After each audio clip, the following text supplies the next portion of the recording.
Yeah, so we're at summer right now, like you just put there. So I like the rock coming down. The fall of the giant, the fall of Goliath is the day of God's vengeance for things that have come. For people turning away from God and what they've done here on this earth. So that's the day of vengeance, and that's talked about in Isaiah 61. And like you said, nothing's. People are saying nothing's happening. Yes, you're right. And the day of the Lord's vengeance. So now we are simply waiting for the day of the Lord's vengeance, and it's a 24-hour window. It'll be a one-day event. It could be many events or one event, a whole bunch of events. We don't know, but it'll all happen within a 24-hour window, with everything they have done comes to a complete stop, a halt, and a 180-degree reversal, and all the truth comes out of what has been going on. And so it's a complete utter destruction of evil's plan. So we're this close to this thing going down. We've talked about the 40-week cycle. The 40-week cycle, September 6th, Rosh Hashanah. A mother then ovulates to potentially, get pregnant 14 days later. That's the 21st of September of last year.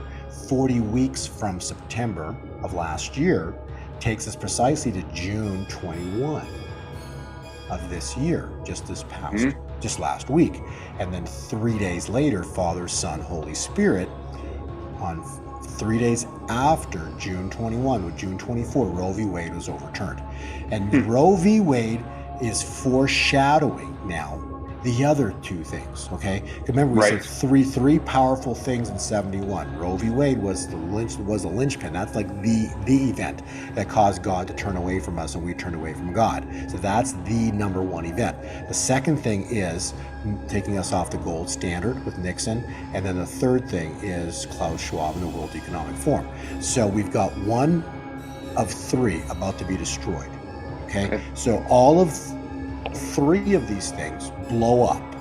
I think it wasn't at Disney or something. It was founded in 71 too in Florida. There's a whole bunch of other things, but I would put these three as the top three events that are going to be utterly destroyed this year. So we've got one down and two to go. Are going to be utterly destroyed this year. Page 27 talks about what's about to happen. This is the great wealth transfer. This is the greatest financial event in human history. So we're about to see that. I believe we're going to see a trigger here in July, and that's why I think implement prophecy is strange July, because I believe the financial system, Goliath, falls. They've basically given up the card that Caesar's got no clothes, and the whole system blows up, and that is coming this year, and that will be the fall of Goliath, the financial system as you know it. Well, here's my final question on cryptocurrency. When you were on 3 weeks ago, you said Bitcoin 100,000 is still in the cards for this year. Do you still see that as a possibility for the second half of 2020? I'm sorry, 2022. Yeah, why not? Bitcoin's got a very powerful upcycle, so we'll see what price it tops out at. But years forward, Bitcoin's, forget even $100,000. It's going to be 200,000, 300,000, 400,000 in the years ahead. Okay, so it's not like price doesn't matter, because it's going to keep. It's got big price tags. Who cares what the exact number? How high this thing could go? It's just going to keep going up in time because the dollar keeps going down. And this next leg on the dollar is going to be very devastating, causing a massive move to the upside for cryptocurrencies, gold and silver.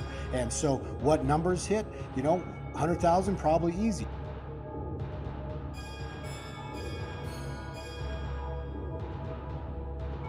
There you go. Bo, I have a feeling this might be a soundbite for future years, just like we played a couple today. I have a feeling this might be one we look back on and end up playing again in the future. So you just said that Bitcoin over 100,000 easy in future years, 200, 300, 400,000 very possible. And so I just want to say, for the record, if we go back and watch this in the future, right now it's June 28th, 2022. And I think we might have a lot of fun looking back and listening to this clip at some point in the future.